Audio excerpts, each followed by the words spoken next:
अरब में जो बच्चा पैदा होगा, जिस रास्ते से दुनिया में आएगा, उसी रास्ते से हिंदुस्तान में पैदा होने वाला भी बच्चा आएगा। भाई यही तरतीब है ना? अरे हुआ करो, वही तरतीब है। काबुल में बच्चा पैदा हुआ फोन करो और हिंदुस्तान में बच्चा पैदा हुआ, तो इनके आने की तरतीब एक है। आने का भी रास्ता है, जाने का भी रास्ता है। ऐसे तमाम इंसानों का दुनिया में चमकदमा का, दमकने का, कामयाब होने का, इज्जत हासिल करने का एक ही रास्ता अल्लाह ने रखा है, और वो रास्ता मेरे दोस्तों, भाइयों, बुजुर्गों, दीन वाला रास्ता है। वो रास्ता मोहम्मदुर रसूलुल्लाह सल्लल्लाहु अलैहि वसल्लम वाला रास्ता है। इस रास्ते के अलावा दुनिया में कोई और रास्ता नहीं है। जिस रास्ते पर चलकर आदमी दुनिया में कामयाब हो, इसके अलावा कोई रास्ता नहीं। पूरी दुनिया का सदर है, अगर इसको भी कामयाब होना है तो दीन वाला रास्ता है। और फुटपाथ पर सोने वाला भिखारी है, जिसके पास खाने के लिए रोटी का टुकड़ा नहीं है, कपड़े अच्छे नहीं है, सर छुपाने के लिए झोंपड़ा नहीं है, इसको भी कामयाब होने का जो रास्ता है, वो रास्ता मेरे दोस्तों, भाइयों, बुजुर्गों, दीन वाला रास्ता है। मर्दों के लिए भी यही तरतीब है और औरतों के लिए भी यही तरतीब है।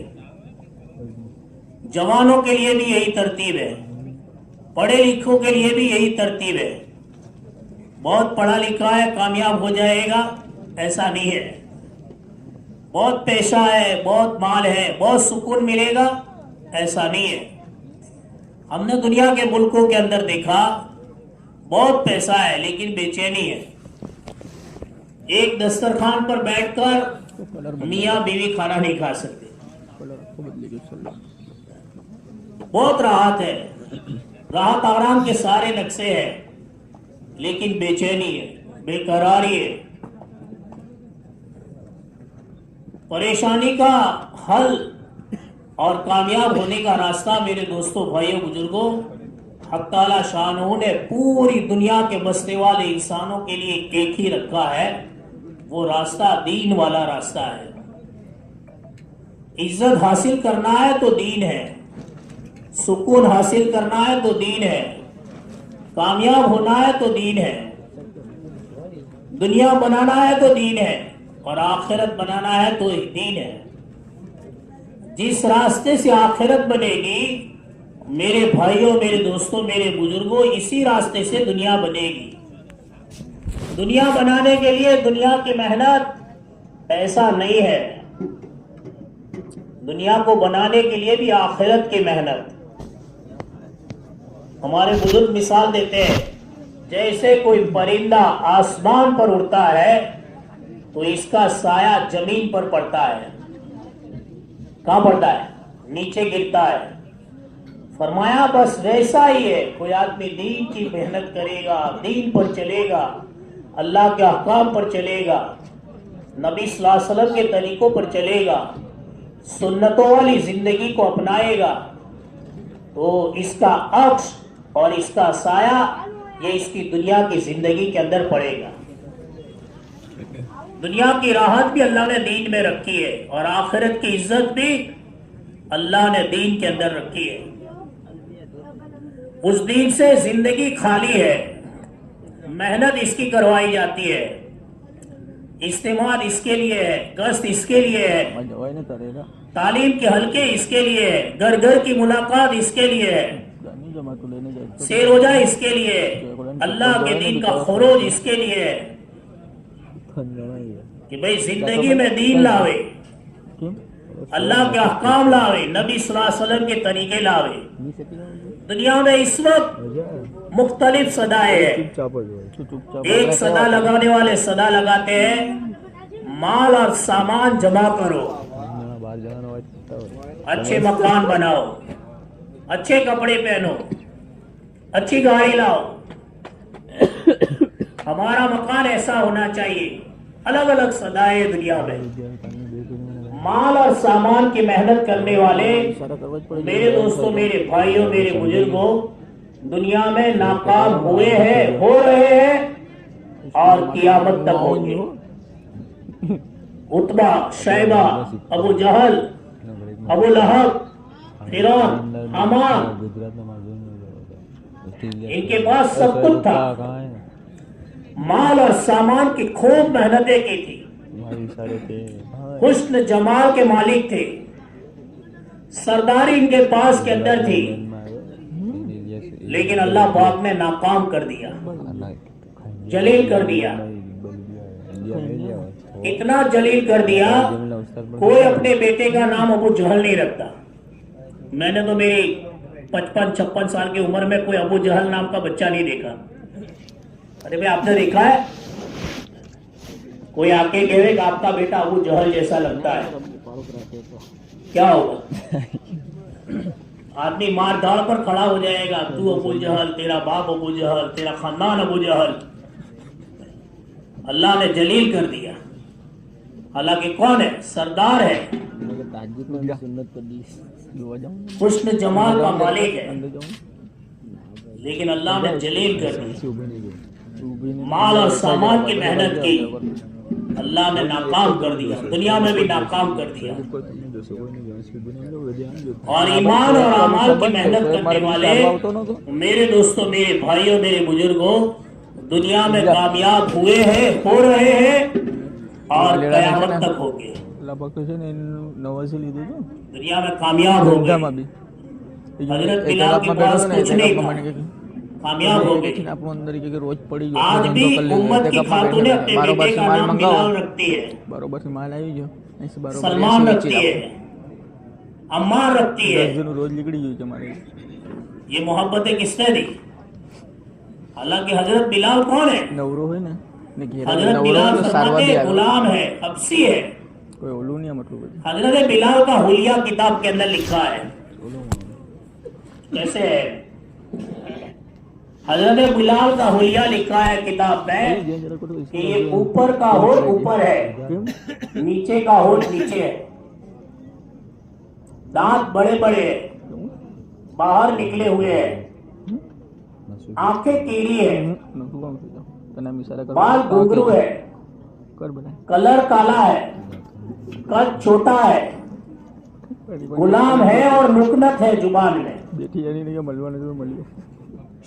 उलमा ने लिखा है बदसूरती की जितनी शक्लें होनी चाहिए वो सब हजरत बिलाल में मौजूद है। एक आदमी को बदसूरत दिखने के लिए जितनी शक्ल होनी चाहिए वो सब हजरत बिलाल में कहते मौजूद है। लेकिन मेहनत मेरे दोस्तों, मेरे भाइयों, मेरे बुजुर्गों, हुजूर सल्लल्लाहु अलैहि वसल्लम वाली है। आपके हाथों पर बैठ की है और जिंदगी नबी सल्लल्लाहु अलैहि वसल्लम के ढांचे के अंदर रंगी है। और सुबह से लेके शाम तक और जवानी जिंदगी से लेके मौत तक की पूरी जिंदगी अल्लाह के अहकाम वाली है, नबी सल्लल्लाहु अलैहि वसल्लम के तरीके वाली है, ईमान और अमाल की मेहनत वाली है। तो हुजूर सल्लल्लाहु अलैहि वसल्लम फरमा रहे हैं, जिसका मफ़हूम खुलासा है, बिलाल तू तो मुझसे पहले भी जन्नत में दाखिल होगा। जिसका खुलासा है, हुजूर कह रहे हैं बिलाल तू मुझसे पहले जन्नत में जाएगा। तो फरते खुशी में रोने लगे। अल्लाह के नबी आपसे पहले? फरमाया हाँ बिलाल, मैं सुर्ख उठनी पर सवार होऊंगा और उसकी नकेल तेरे हाथ में होगी। नकेल पकड़कर चलने वाला, अरे बोलो आगे जाएगा। महशर में सारे लोगों की, इंसानों की गर्दन नीची होगी, एक बिलाल रदी अल्लाह तआला होंगे जिनकी गर्दन कयामत के दिन ऊंची होगी। हुजूर फरमा रहे हैं, जिसका मफ़हूम खुलासा है, लोग कियामत के दिन अपनी कब्रों से उठेंगे, लेकिन मेरा बिलाल मेरी कदमों से उठेगा। कहाँ दफन है? दमिश्क में। और हुजूर कहाँ आराम फरमा रहे? मदीना मुनव्वरा के अंदर। मेहनत ईमान और अमाल की है तो दुनिया में बशारतें मिल रही है। अल्लाह के नबी कह रहे लोग अपनी कब्रों से उठेंगे और बिलाल मेरी कदमों से उठेगा। और फिर कहा अजान कहता हुआ उठेगा। कैसे उठेंगे? अजान कहता हुआ कहते उठेंगे। महशर में भी कहते हजरत बिलाल को कहा जाएगा बिलाल अजान कहो। बहुत बड़ा एक इज्तिमा होगा कियामत का। हजरत आदम से लेकर हुजूर पाक सल्लल्लाहु अलैहि वसल्लम के आखिरी उम्मती तक कहते उस मैदान के अंदर जमा होगी। उस इज्तिमा का जो मौजिन होगा वो कौन होगा? बिलाल होगा। कियामत के दिन भी कहा जाएगा बिलाल अजान कहोगे। उस वक्त कहते हजरत बिलाल अजान कहेंगे और जब कहेंगे अशहदु अन्ना मुहम्मद रसूलुल्लाह, दुनिया के सारे काफिर मुशरिक बावाज बुलंद एक साथ कहेंगे सदक़त या बिलाल, सदक़त या बिलाल। बिलाल तुमने सच कहा, बिलाल तुमने सच कहा। सारे लोग हामान, हारून जितने हैं वो सब बोलेंगे। ये इज्जत है मेरे दोस्तों, मेरे भाइयों, किस रास्ते से मिली? दीन के रास्ते से मिली। हालांकि कौन है? हबसी गुलाम है, बदसूरत है, काले कलोटे है, जुबान में लुकनत है, बदसूरती की सारी शक्लें मौजूद है। इसलिए मेहनत करवाई जाती है अपनी जिंदगी में दीन को दाखिल करें, अपनी जिंदगी में अल्लाह के अहकाम को दाखिल करें, अपनी जिंदगी में हुजूर पाक सल्लल्लाहु अलैहि वसल्लम के मुबारक नूरानी पाकीज़ा तरीकों को अपनी जिंदगी के अंदर दाखिल करें, जान जान कर। हुजूर के तरीके बड़े नूरानी है, बड़े मुबारक है, बड़े इज्जत वाले हैं, उसमें हिफाजत है। उलमा ने लिखा है जो आदमी जुमा के दिन जुमा की नमाज से पहले नाखून तराश ले, आइंदा जुमा तक अल्लाह की हिफाजत में रहेगा। अरे कितना मामूली अमल है। जुमा के दिन जुमा की नमाज से पहले नाखून तराश लेना, काट लेना, मर्दों के लिए भी है, औरतों के लिए भी है। हिफाजत का अमल कितना बड़ा है। आइंदा जुमा तक अल्लाह की हिफाजत में रहेगा। यहूद नसारों ने दुनिया में कहते हैं नाखून के बढ़ाने की फजीलतें बयान की। कितने लोग नाखून बढ़ाते हैं? बहनों को भी मालूम नहीं, माओ को भी मालूम नहीं, उम्मत की खातूनों को मालूम नहीं। सुन्नतों पर अमल करना, एक एक सुन्नत हुजूर पाक सल्लल्लाहु अलैहि वसल्लम की, इसमें मेरे भाइयों, मेरे दोस्तों, मेरे बुजुर्गों, हम सब की हिफाजत है। इसलिए अल्लामा इकबाल कहते हैं तू सुन्नतों पर अमल कर बेधड़क, ये जाती है जन्नत में सीधी सड़क। तू सुन्नतों पर अमल कर बेधड़क, ये जाती है जन्नत में सीधी सड़क। रास्ता वो है। भूल चूक मेरी आपकी हुई है, गलती मेरी आपकी ये हुई है कि आज हमारी जिंदगियां सुन्नतों से खाली है, घर सुन्नतों से खाली है। घर में दाखिल होने की सुन्नतें न बाप को मालूम है, न बेटे को मालूम है, न भाई को मालूम है, न बीवी को मालूम है, न शौहर को मालूम है। मेहनत इस बात की करवाई जाती है कि जिंदगी में ये मुबारक दीन आवे, अपने आप को दीनदार बनावे, अपने घर वालों को दीनदार बनावे। रात को मौलाना ने जहन बनाने की बहुत तफसीली बात बयान की। घर वालों का दीन, इससे मैं और आप गाफिल है। घर का दीन, माशरत जिसे कहते हैं, इससे हम सब गाफिल है। बीवी से गाफिल है, बेटी से गाफिल है, भाई से गाफिल है, पड़ोसी से गाफिल है।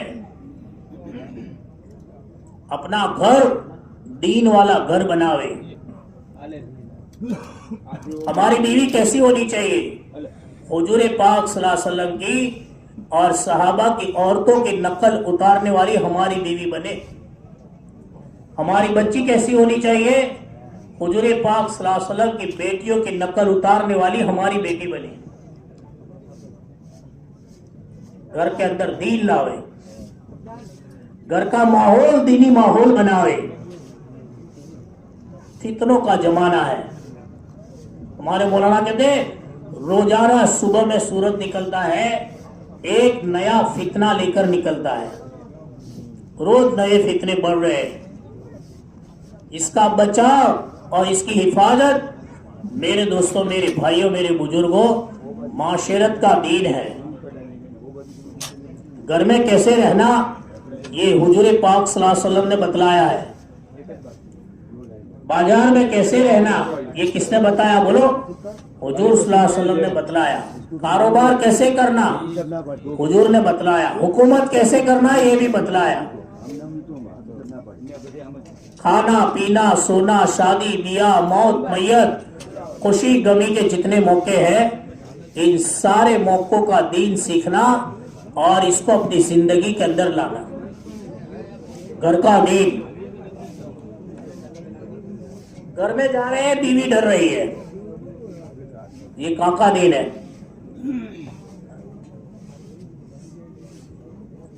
इसलिए हमारे अजय जी कहते थे, घरों में शेर बनकर भी न रहो, घरों में सूफी बनकर भी न रहो। समझ में आया? शेर बनकर भी नहीं रहेंगे और घरों में, अरे बोलो, सूफी बनकर भी नहीं रहेंगे। हंसी खेल भी नहीं, मजाक भी नहीं, तस्बीह के दाने ही घुमा रहा है तो सूफी बन गया। हुजूर ने जिंदगी बताई और शेर बनकर रहता है। यहाँ तो बहुत शेर आते हैं ना,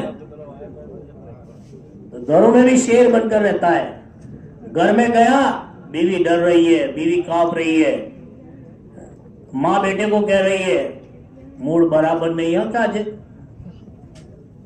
चेहरा बराबर नहीं है, कारोबार हुआ नहीं आज। ये शेर बनकर घरों का नीड है, उसको सीखना चाहिए। इससे मोहब्बतें बढ़ती है। हुजूर सल्लल्लाहु अलैहि वसल्लम घर में जाते, हजरत आयशा सिद्दीका रदी अल्लाह तआला फरमाती, अल्लाह के नबी अलैहिस्सलातु वस्सलाम घरों में आते, हमारे साथ ऐसे घुल मिल जाते, हमको ऐसा लगता हुजूर हमें छोड़कर कभी नहीं जाएंगे। हजरत उमर फरमाते कि अल्लाह के नबी अलैहिस्सलातु वस्सलाम घुटनों के बल कहते हो जाते और कहते कमर के ऊपर कभी हजरत हसन को उठाते, कभी हजरत हुसैन को उठाते। एक मर्तबा मैंने देख लिया तो मैंने कहा, हसन तुमने किसको सवारी बनाई है और हुसैन तुमने किसको सवारी बनाई है? तो दो जहां के सरदार जनाब रसूलुल्लाह सल्लल्लाहु अलैहि वसल्लम फरमाने लगे, उमर देखते नहीं मेरा सवार कितना अच्छा है और मेरे सवार की सवारी कितनी अच्छी है। ये घरों का देन है। हमारे हजरत कहते थे, अगर आदमी बीवी को मारे तो इसकी मिसाल ऐसी है हाथी बकरी को मारे। कोई आदमी अगर अपनी बीवी को मारता है तो इसकी मिसाल कैसी है? अरे बोलो भाई, इसकी मिसाल ऐसी है हाथी बकरी को मारे। अरे भाई, हाथी बकरी को मारे तो कोई कमाल है? वो तो हाथी है, ये बकरी है। अगर कोई बीवी को मारता है तो इसकी मिसाल ऐसी है हाथी बकरी को मारे। इसलिए उलमा फरमाते ये टेढ़ी पसली से निकाली गई है और इसका टेढ़ापन ही हुस्न है। इसका टेढ़ापन ही हुस्न है। ये टेढ़ी पसली से निकाली गई है, इसका टेढ़ापन हुस्न है। इसको सीधा करने के लिए जाएंगे तो टूट जाएगी। इसको सीधा करने के लिए मोहम्मदुर रसूलुल्लाह सल्लल्लाहु अलैहि वसल्लम वाला रास्ता है। इसको सीधा करने के लिए दीन वाला रास्ता है। अपनी बीवी में दीन लावे, अपनी बेटी में दीन लावे, इससे घर खाली है। उम्मत की बेटियों को दुनिया वालों ने बेहयाई का लिबास देकर नंगी कर दी है। क्या हो रहा है दुनिया में? कोई जगह ऐसी नहीं है जहां पर उम्मत की खातूनें न हो। जिस औरत को छुपने का हुक्म दिया गया और जिस औरत के सर के बाल को अल्लाह के नबी अलैहिस्सलाम ने इतना इकराम किया, इतने मुकर्रम बनाए कि इसे कहा गया तेरे सर के टूटे हुए बाल इसे भी कहे छुपा ले। मेहनत न होने की वजह से आज मेरे दोस्तों, भाइयों, बुजुर्गों, उम्मत की बेटियों का हाल क्या है? सोचो क्या हाल हो गया है। उम्मत की बेटियां जा रही है दीन न होने की वजह से, मेहनत न होने की वजह से। बड़े फरमाते अपनी बेटियों को हया दो, अपनी बेटियों को शर्म दो, अपनी बेटियों को पर्दा दो, मेहनत इसकी करे। कम आस्तीन लिबास मुसलमान की बेटी नहीं पहनेगी। तंग लिबास जिससे बदन के आजा जाहिर हो जावे, ये मुसलमान की बेटी नहीं पहनेगी। मुसलमान खातून का जीनत क्या है? हया ये मुसलमान खातून का जीनत है। आज ये घर का दिन नहीं है, हया मुसलमान खातून का जीनत है। हमने जीनत किसको बनाया है? कपड़ों को, जेवर को और चूड़ियों को और क्या क्या चीजें दुनिया में आ रही है, उसको हमने जीनत बना दिया। मुसलमान खातून का जीनत कहा गया हया है। अपनी बच्चियों पर मेहनत हो, घर की औरतों पर निगरानी हो। उम्मे रुमान रज़ी अल्लाह तआला फरमाती है, मैं नमाज पढ़ रही थी और नमाज में जरा इधर उधर हिलने लगी। हजरत अबू बकर सिद्दीक ने मुझे इस कदर डांटा कि मैं नमाज तोड़ने के करीब हो गई। फजाइल अमाल में भी यानी सिद्दीक अकबर रज़ी अल्लाह तआला जैसा इतना मुबारक आदमी भी अपने घर में नजर रख रहा है। आज मैं और आप इससे गाफिल है। बीवी ने खाना पकाया कि नहीं? कुत्ते खाना पकाया कि नहीं? क्या पकाया है? नमाज पढ़ी कि नहीं? जिक्र किया कि नहीं? कुरान पढ़ा कि नहीं? तस्बीह पूरी की कि नहीं? कोई फर्क नहीं है, घर का दीन है। हमारी बच्ची कहाँ जा रही है? हमारी बच्ची किससे मिल रही है? कब आ रही है? इसका हमें निगरान होना चाहिए। हमारा बेटा दीनदार बने, इसकी हम सबको मेहनत करनी चाहिए। बेटों को दीनदार बनाओ, ये अमानत है, औलाद अमानत है। इसलिए रिवायतों में आता है सबसे अच्छे माँ बाप वो है जो अपने बच्चों को अच्छा तरीका तालीम करे, तरबियत करे मोहब्बत से। कैसे बोलो? मोहब्बत से तरबियत करे। सलाम के बगैर बेटा आ जावे, इसे मोहब्बत से बाहर निकालो। बेटा बाहर जाओ, सलाम कर आओ। अलामत मुसलमान की शियार जो है वो कहते हैं सलाम है। इसलिए रिवायतों में आता है सलाम को आम करो, लोगों को खाना खिलाओ। जिस वक्त रात को लोग सोए हो नमाज पढ़ो, सलामती के साथ जन्नत में दाखिल हो जाओगे। इससे गाफिल है घरेलू जिंदगी। शौहर सलाम नहीं करता, बीवी सलाम नहीं करती। हालांकि सलाम क्या है? अस्सलामु अलैकुम व रहमतुल्लाहि व बरकातहू। जिसका करीब करीब खुलासा ये है, अल्लाह तुम्हें सलामत रखे, तुम पर रहम करे और तुम्हारी उम्र में बरकत दे। करीब करीब खुलासा। और बीवी भी कह रही है वालेकुम अस्सलाम व रहमतुल्लाहि व बरकातहू। इसका भी खुलासा ये है। बेहतरीन दुआ है। ऐप समझते हैं लोग, सलाम को ऐप समझते हैं। मुसलमानी यानी जो माशरत होनी चाहिए वो कहते निकल चुकी है।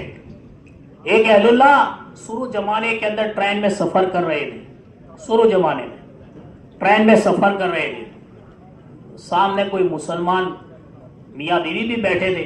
वो अहलुल्लाह है, पता नहीं चलता ये मुसलमान मियाँ बीवी है। गाड़ी चलती रही, काफी देर के बाद के अंदर वो मियाँ बीवी का स्टेशन आ गया।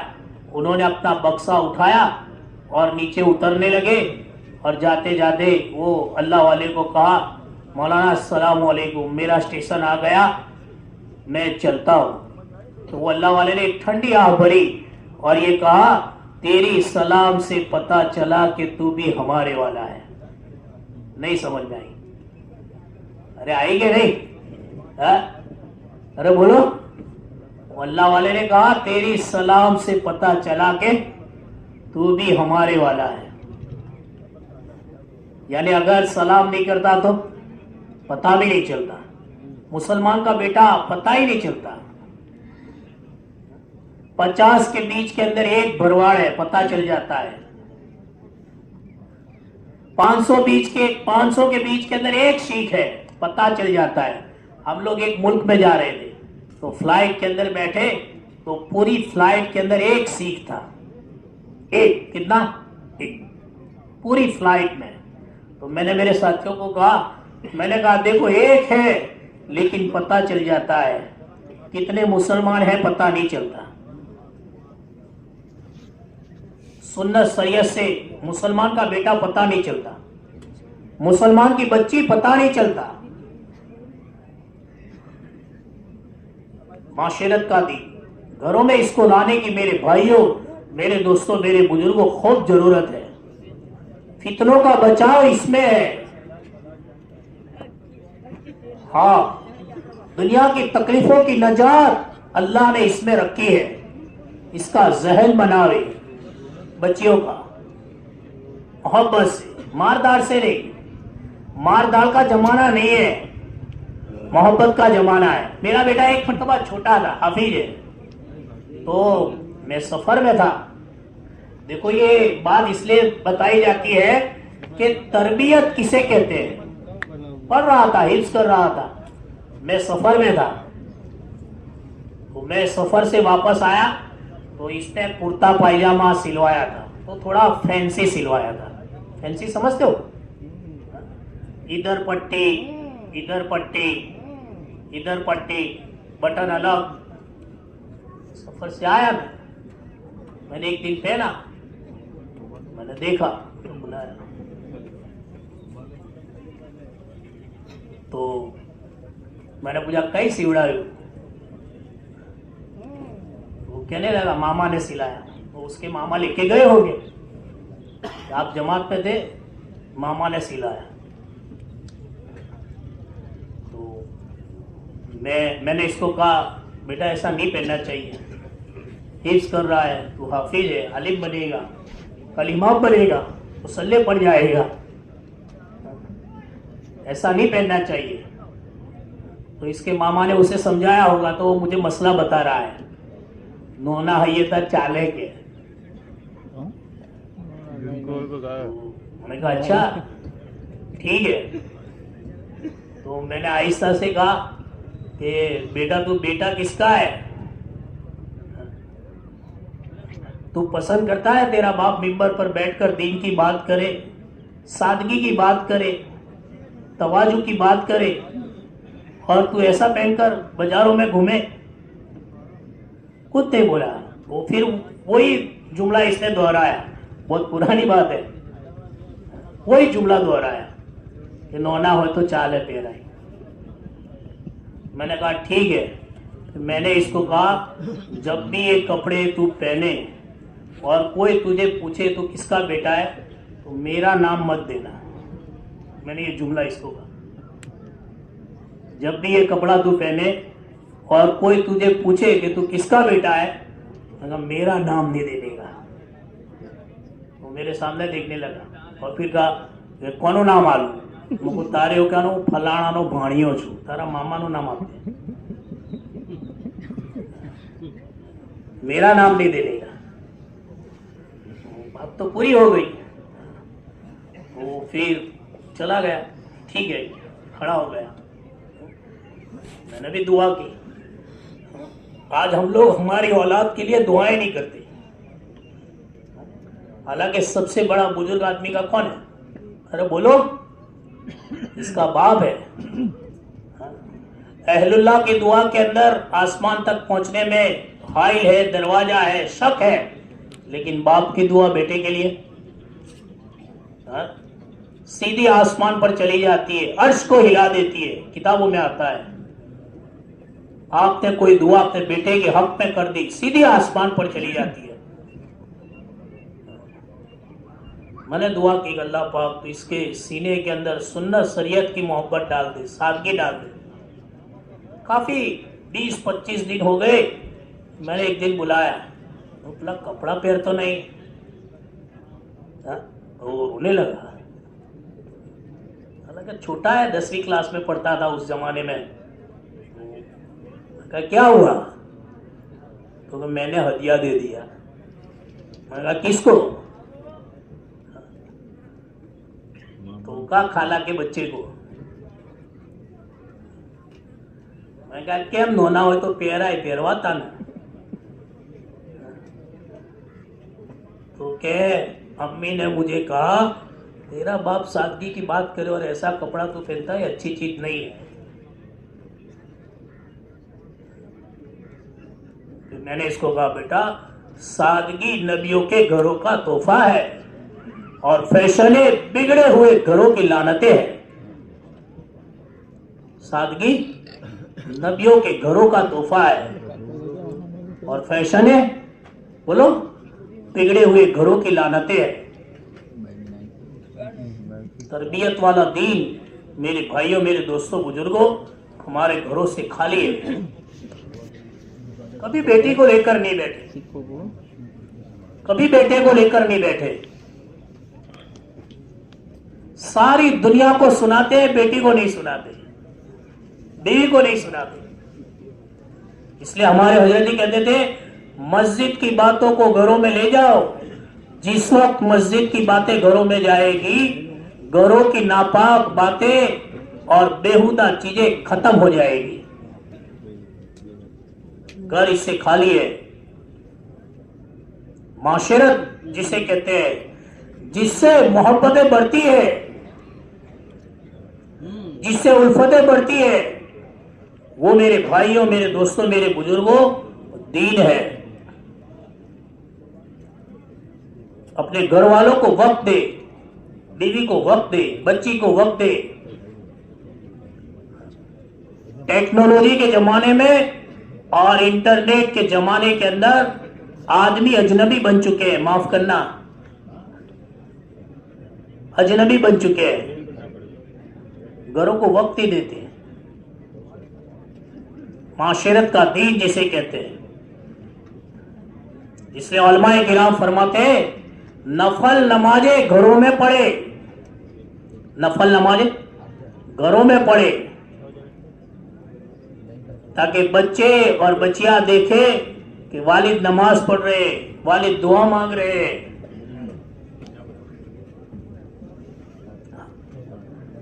दुआएं मेरे दोस्तों, भाइयों, बुजुर्गों घरों में मांगी जाए, इससे घर खाली है। इशराक, चास, अवाबी, तहज्जुद, सलातुल तौबा, सलातुल तस्बीह, ये नमाजें घरों में पढ़नी चाहिए। लंबी लंबी दुआएं और आहोजारी घरों में मुसल्ला बिछाकर जब मांगेंगे, मेरे भाइयों, बेटी देखेगी, बेटी दुआ वाली बनेगी, बेटा देखेगा, बेटा दुआ वाला बनेगा।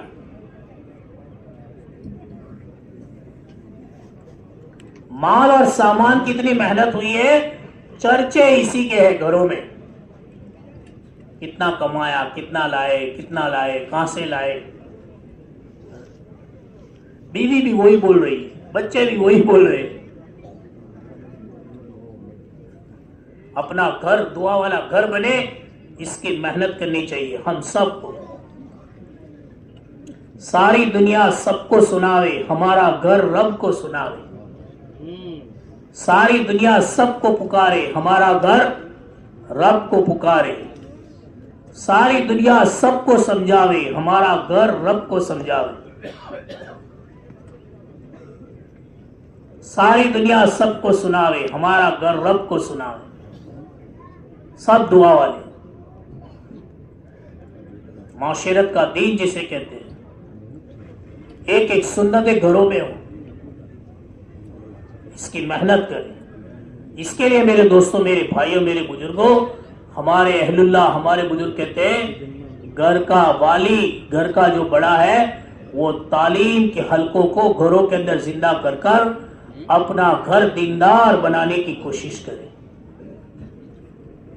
तालीम हुई है? सब पूछते तालीम हुई? हाँ हजरत आपकी हाजिरी थी? तो नहीं, मेरी हाजिरी नहीं थी। सब में हाजिरी, तालीम में हाजिरी नहीं। सिफात के मुजागरे, बड़े फरमाते सिफात के मुजागरे घरों में होंगे तो सिफात जिंदगी में आएंगे। और अल्लाह के यहाँ सिफात की कीमत है। अल्लाह के यहाँ सिफात की कीमत है। आप नीचे हो, मैं ऊपर हूं, तो मैं ऊपर हूं तो मेरी कीमत बढ़ती नहीं है। मोती नीचे होता है समंदर में। अरे कहाँ होता है? आप तो समंदर के करीब में रहते हो। समंदर में मोती नीचे होता है। मोती के निकालने की मेहनत होती है। पानी के ऊपर होने से पानी की कीमत बढ़ी नहीं, और मोती के नीचे होने से मोती की कीमत कम नहीं हुई। अल्लाह के नजदीक सिफात की कीमत है। भाई छोटे का गोश्त क्या भाव मिलता है? अरे बोलो यार, 500-600 रुपए का किलो वही होता है। और बड़े का 200-250 रुपए का किलो। ये छोटा है, इसके पाए छोटे, भेजा छोटा, कलेजा छोटा, फेफड़ी छोटी, बहुत छोटी, लेकिन कीमत ज्यादा। ऐसा क्यों? वो बड़ा है, हा? इसकी चापे बड़ी, आते बड़ी, कलेजा बड़ा, फेफड़ा बड़ा, बोझ बड़ी, टांगे बड़ी, पाए बड़े, खर्रे बड़े, सब बड़ा, लेकिन कीमत कम। ऐसा क्यों? वो छोटा है लेकिन सिफात है, तो दुनिया में इसकी कीमत है। अल्लाह के नजदीक छोटा बड़ा नहीं देखा जाता, अल्लाह के नजदीक सिफात देखे जाते हैं। बुजुर्ग बताते हैं सिफात की बात करेंगे, घरों में सिफात आएंगे। और मेहनत नहीं हुई तो बुजुर्ग बताते घरों में उलझने आएगी, मुसीबतें आएगी, टेंशनें आएगी, परेशानियां आएगी। मियाँ बीवी एक दस्तरखान पर खाना नहीं खा सकेगी, भाई भाई एक दस्तरखान पर खाना नहीं खा सकेंगे। जरा की बात पर झगड़े, टंटे, फसाद, बरकतें खत्म हो जाएगी। इसलिए मेरे दोस्तों, मेरे भाइयों, मेरे बुजुर्गों, ये जिंदगी अपने अंदर पैदा करें। अपने आप को दीनदार बनाए, अपनी बेटी को दीनदार बनाए, बहुओं को दीनदार बनाए। हमारे एक साथी कहते मेरे 5 बच्चे हैं और 5 बच्चे की 5 बहुएं हैं। 2-4 महीने के बाद के अंदर एक मर्तबा के सारी बहुओं को बिठाता हो और तरकीबी बात करता हो, तो इससे कहते बहुत फर्क पड़ता है। करते नहीं, कभी पूछते भी नहीं बेटे की बहू को, न बेटी को पूछते, न बहुओं को पूछते, न माँ को, न बाप को। जिंदगी क्यों कमाते हो? तो खाने के लिए। और क्यों खाते हो? तो कमाने के लिए। अरे यही है कि नहीं?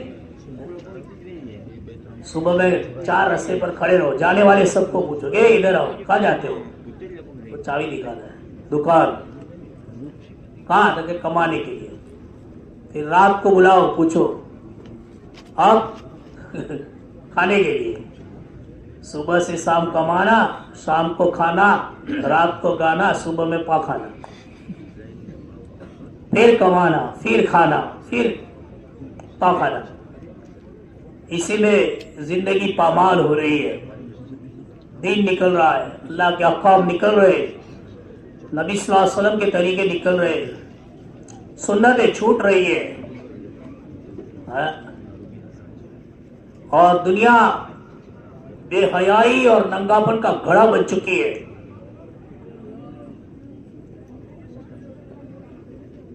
जिंदगी बताई है, दीन वाली जिंदगी हुजूर ने बताई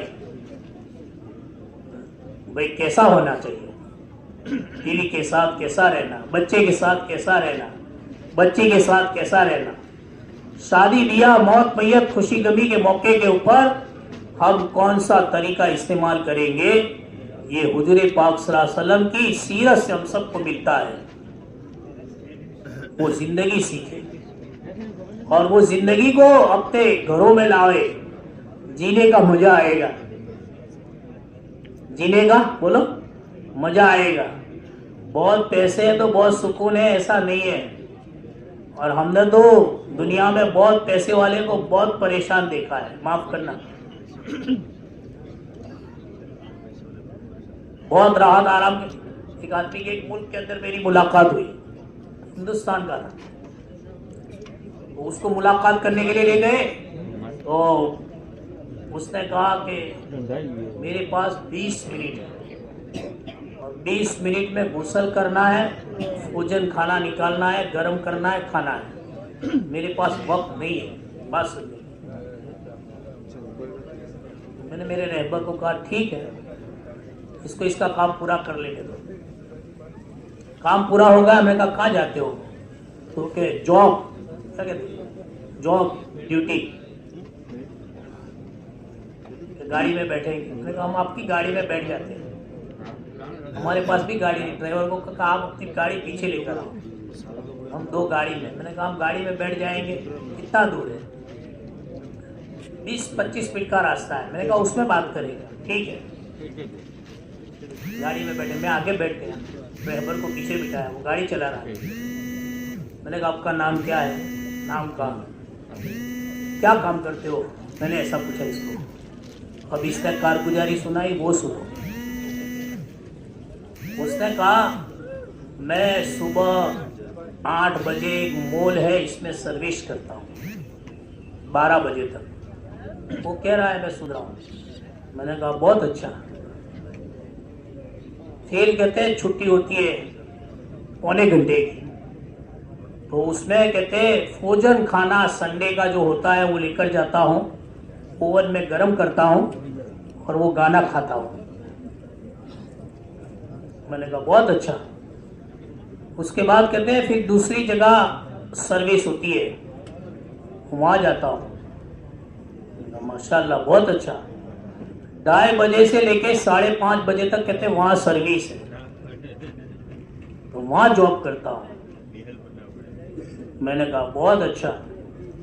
5:30 बजे कहते हैं वहाँ से जॉब पूरी हो जाती है, तो फिर वहाँ से निकलकर करीब के अंदर कहते हैं कंप्यूटर चलाता हूँ 1.5 घंटे का, 6 बजे से लेके 7:30 बजे तक। मैंने कहा बहुत अच्छा। फिर तो क्या बस 7:30 बजे वहाँ से छूटता हूँ और कहते गाड़ी लेकर कहते रूम पर आता हूँ, और 8:30 बजे का वक्त होता है, आने जाने का वक्त निकाल कर 20 मिनट बचती है, उसमें खाना गर्म करता हूँ, खाना खाता हूँ। मैंने कहा खाना कब पका दूँ, तो कि संडे के दिन, तो संडे समझते हो, इतवार के दिन के लिए खाना पकाता हूँ। तो माशाल्लाह मैंने कहा बहुत अच्छा। मैंने कहा अब तो एक बहुत बड़ा कहते हैं शॉपिंग सेंटर है यहाँ, अभी मैं इसकी चौकीदारी के लिए जा रहा हूँ और सुबह 3 बजे तक चौकीदारी करूँगा, फिर आएंगे और आने के बाद के अंदर 2.5 घंटा सोता हूँ। करीब थी इसकी वो जो जिस जगह पर जाना था, आने की तैयारी थी, बात करने का तो कोई मौका नहीं था। मैंने कहा माशाल्लाह बहुत अच्छा, आपकी पूरे दिन का निज़ामुल औकात तो बहुत अच्छा है। तो हिंदुस्तान छोड़े मैंने कहा कितने साल हो गए, तो 20 साल हो गए। तो माशाल्लाह बहुत अच्छा। फिर मैंने कहा तो आपके पास बहुत पैसे होंगे। मैंने जरा मुंह भर के कहा, मैंने कहा तो आपके पास बहुत पैसे होंगे और आपको बहुत सुख होगा। वो रोने लगा और रोते रोते ये कहा, मौलाना मुझसे ज्यादा परेशान कोई नहीं है।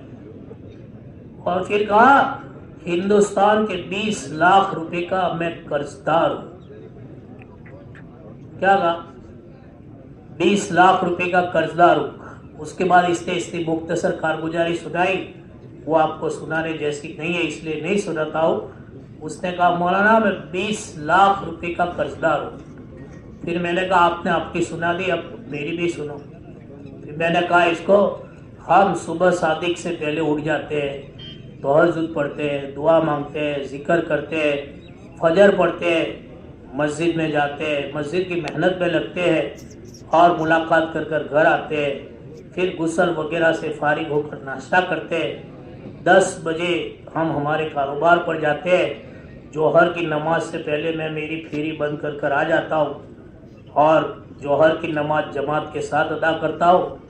फिर बहुत तगड़े से कहते हैं खाना खाता हूँ, बहुत मीठी नींद मेरे का सो जाता हूँ। असर के अंदर उठता हूँ और असर से लेकर उसके बाद जितनी मेहनत करने अल्लाह ने मुकद्दर में रखा है इतनी मेहनत करता हूँ और 1.5 लाख रुपया खर्चा कर कर सिर्फ आपको मिलने के लिए अभी आया हूँ, 4 महीने का वक्त लेकर। बहुत होता। मैंने कहा ये आपकी कारगुजारी और ये मेरी कारगुजारी है और बहुत मीठी नींद सोता हूँ। बीवी बच्चे सब मजे में है और कोई कर्जा नहीं है और कोई फिक्र नहीं है। मैंने फिर इसको कहा, ऐसी जिंदगी चाहते हो तो हमें थोड़ा वक्त दो और आप छुट्टी लेकर 3 दिन हमारे साथ लगाओ। उसने कहा, दोस्तानी आदमी था। अब उसने उसकी जो कारगुजारी सुनाई उसमें ऐसा था, एक मसला ऐसा हो गया है जिससे कहते मैं हिंदुस्तान में नहीं आ सकता। जिस वक्त आया था काले बाल वाले कहते बीवी को छोड़कर आया था, इसके बाल सफेद हो गए, फिर वापस नहीं गया। फिर वापस बोलो, बयान नहीं है, कारगुजारी सुना रहा हूं कैसे हालात है दुनिया वालों। बीवी के बाल काले सफेद हो गए लेकिन फिर हिंदुस्तान में नहीं आया उसने। तो उसने मुझे कहा, आप कितने खुशनसीब हो। मैंने कहा, ऐसी जिंदगी चाहते हो 3 दिन हमारे साथ लगाओ। उसने कहा, 3 दिन तो मुश्किल है। मैंने कहा, नामुमकिन तो नहीं है, मुश्किल तो है, नामुमकिन तो नहीं है। 3 दिन हमारे साथ लगाओ, छुट्टी रखो, कुछ भी करो, सेटिंग करो। उसने कहा, मैं वादा करता हूँ 24 घंटे लगाऊंगा किसी भी तरह। 24 घंटे वो हमारे साथ रहा और इसने 24 घंटे में अपनी 20 साल जो उस मुल्क के अंदर लगाए हैं उसकी कारगुजारी सुना रहा था और रो रहा था। जिंदगी मैंने कहाँ लगा दी। इसलिए मेरे दोस्तों, भाइयों, बुजुर्गों, ये धोखा है। पैसे होंगे तो काम बनेगा, चीजें होगी तो काम बनेगा, पैसे को लोग सलाम करते हैं, ये वो, ये जितनी आवाजें दुनिया में है ये सब गलत है। ईमान और अमाल की मेहनत करने वाले दुनिया में कामयाब हुए हैं, हो रहे हैं और कयामत तक अल्लाह पाक इसे कामयाब करेंगे। माल और सामान की मेहनत करने वाले दुनिया में नाकाम हुए हैं, हो रहे हैं और कयामत तक अल्लाह पाक इन्हें नाकाम करेगा।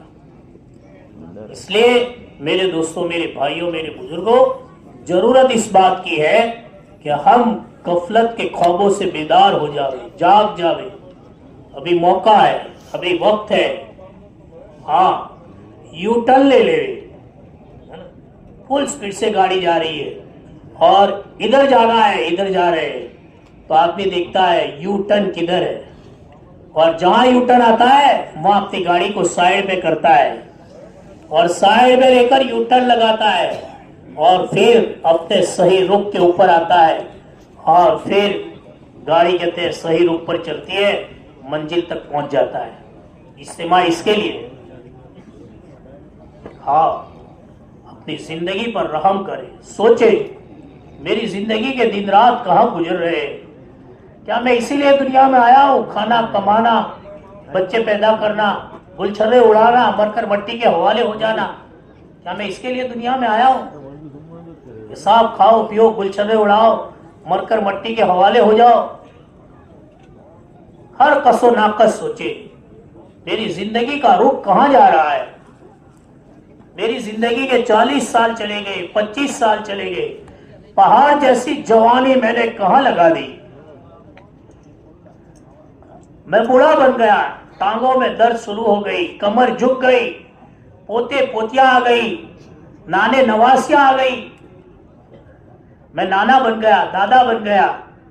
मैंने मेरी जिंदगी को कहां लगा दी है? सोचे। ये मजलिस है इसके लिए, इस्तेमाल इसके लिए है। मैंने मेरी जिंदगी को कहां लगा दी? मेरा जान कहां लगा? मेरा माल कहां लगा? मेरा वक्त कहां लगा? अल्लाह ना करे, अल्लाह ना करे अभी मेरी मौत आ जावे तो मेरे पास आखिरत का क्या सामान है?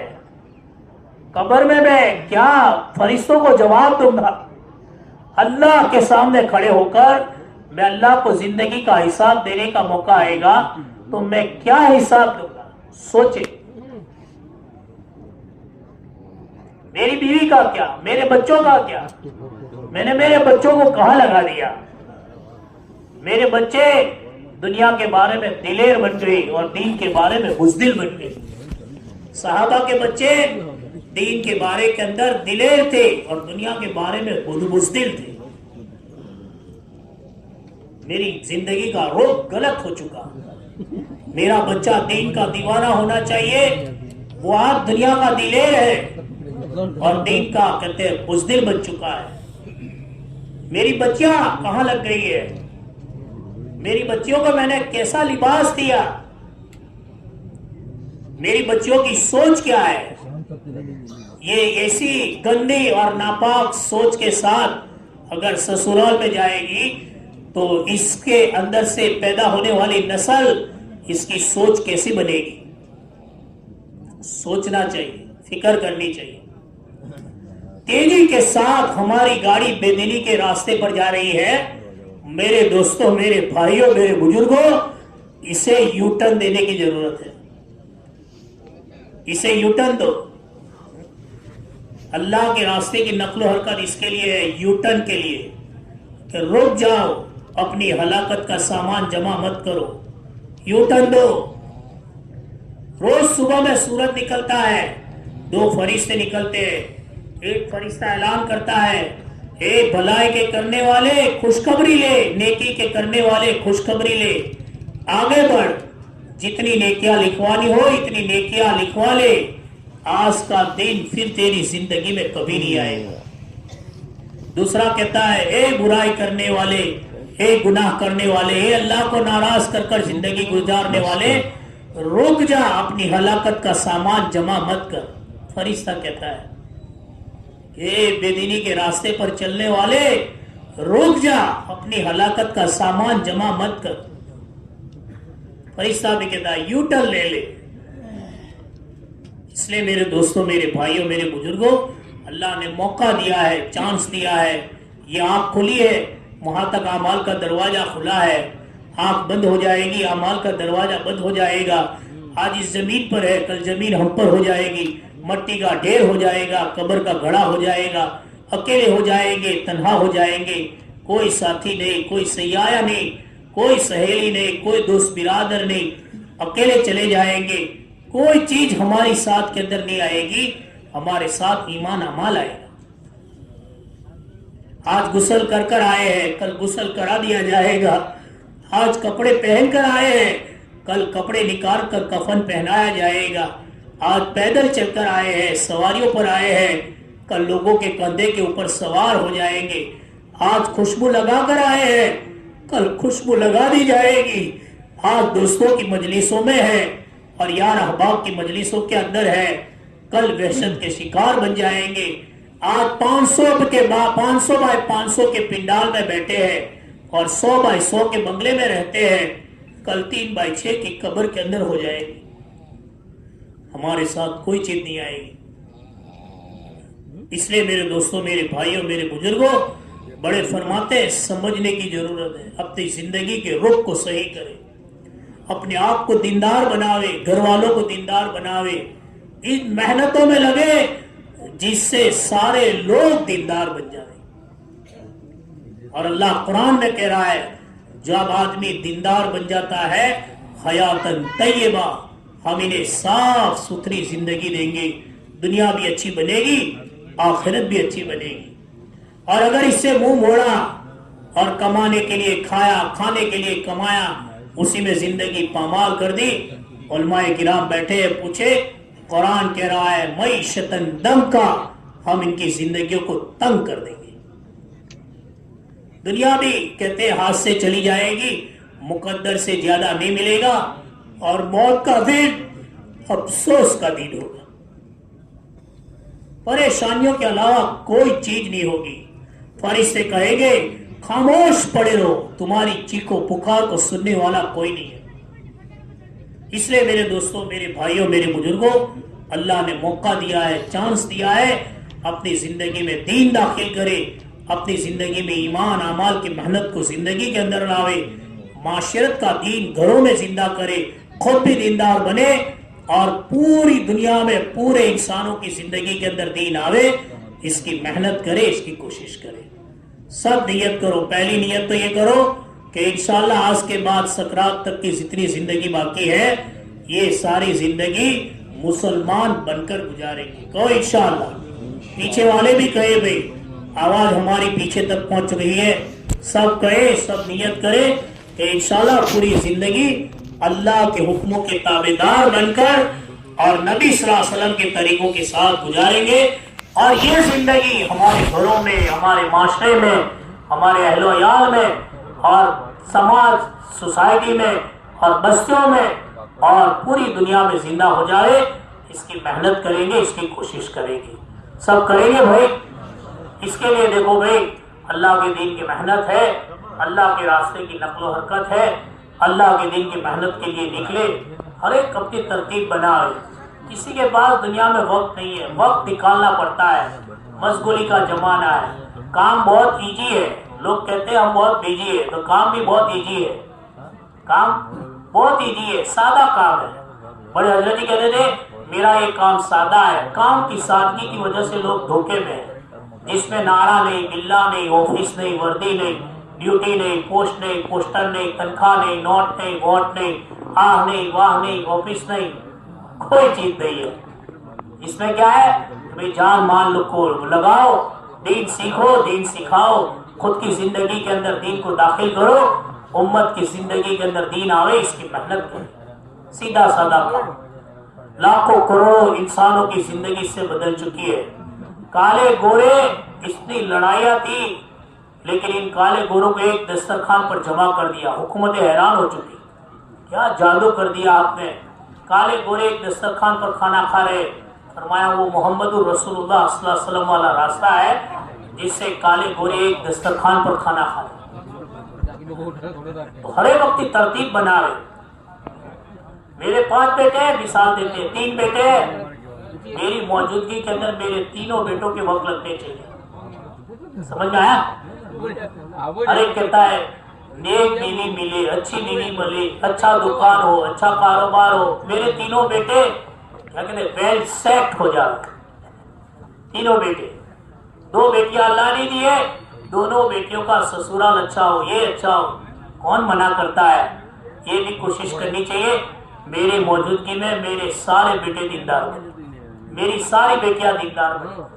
हमारी मौजूदगी के अंदर वक्त लगाओ, बारी बारी, चलता फिरता मदरसा है, आसान मेहनत हर कसो नाकस कर सकता है।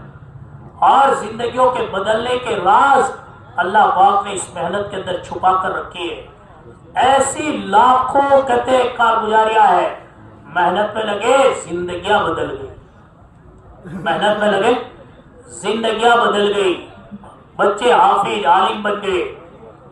ऐसी लाखों कारगुजारियां है और एक भी उजड़ा नहीं है। आप हमें एक ऐसा नहीं बता सकते अल्लाह के दीन की मेहनत करते करते उजड़ गया हो, ऐसा एक नहीं बता सकते। हम आपको ऐसे लाखों बताए बड़ी बड़ी मंडियों के मालिक थे, बड़े बड़े कारखानों के मालिक थे, और जिनके बड़े बड़े डंके दुनिया में बजते थे, दुनिया पर लगाते लगाते उजड़ गए, भिखारी बन गए। हाँ, बगदाद की जामा मस्जिद के पगथियों के ऊपर बैठकर औलादे भीख मांग रही है और कह रही है अल्लाह के वास्ते कुछ दे दो, ये मस्जिद हमारे बाप दादाओं ने बनाई, किताबों में लिखा है। दीन नहीं था, माल था, नाकाम हो गए। इसलिए मेरे दोस्तों, भाइयों, बुजुर्गों, ये उजड़ने का रास्ता नहीं है। मौला यूसुफ साहब रहमतुल्लाह अलैह फरमाते थे, हमारा ये काम हक है, करोगे नफा देखोगे, इसमें धोखा नहीं है। ये हिफाजत का रास्ता है, ये इज्जतों का रास्ता है, ये अल्लाह से लेने का रास्ता है। जो लगेगा 1 का 10 अल्लाह इसे दुनिया में देंगे। मौलाना कहते थे 10 नहीं मिलेगा वहां तक मौत नहीं आएगी, और आखिरत में तो अल्लाह बिगैर हिसाब देंगे। उलमा फरमाते बिगैर हिसाब के आगे हर मुफस्सिरीन ने अपनी कलम रोक ली है, और वहां लिखा है अल्लाह ही को मालूम है। इसलिए मेरे दोस्तों, भाइयों, बुजुर्गों, हम सब अल्लाह के दीन की मेहनत करें और इसके अंदर लगने की पूरी कोशिश करें। सब करेंगे भाई। इसके लिए देखो, इंशाअल्लाह अभी 9:30 बजे आखिरी मजलिस हमारी शुरू होगी। कल से आप लोग अल्हम्दुलिल्लाह मजलिसों के अंदर बैठे हैं, जम कर बैठे हैं, अपनी अपनी तरतीबें बनाई है, नाम भी आई है, लोगों की तरतीबें भी बन चुकी है। आखिरी मजलिस में जाने वाले भी आगे बैठे, पूरा मजमा सुकून वक़ार के साथ के अंदर बैठे, अपनी खुद की भी तरतीब बनावे और अपने घर के अंदर रहने वाले हर एक की तरतीब बने, इसकी पूरी कोशिश करें।